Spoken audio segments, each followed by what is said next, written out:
Another masterpiece from the nature's artists in Malawi, of course, not man, nature performing these wonders. You have a matrix, a little bit of feldspar. Sitting on top of that is a whole assemblage of quartz crystals. Of interest to me from a collector's point of view, that platy material over there, I suspect is epididymite. Now, epididymite, which is not as an inclusion, is in my book rather rare because it's rather brittle material, so it often would flake or break.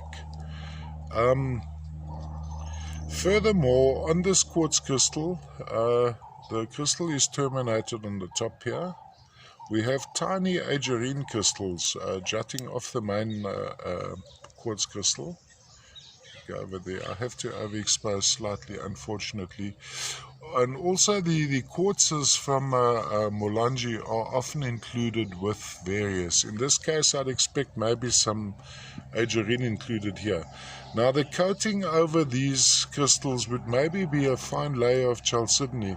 Now, this section I'd use as the base, but here we have some lovely patterning in the chalcedony.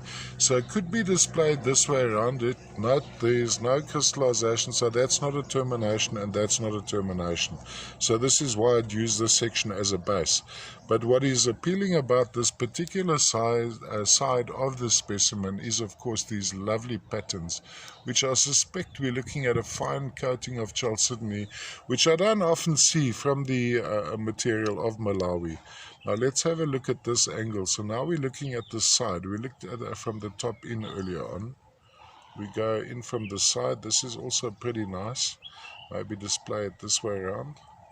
A slight angle like this. Let's zoom in on that. Color-wise, this is pretty accurate, what you're seeing now. Of course, all these little agerine crystals forming on top of the quartz crystals with a fine coating of chalcedony and, of course, the little, what I suspect to be epididymite sitting over there.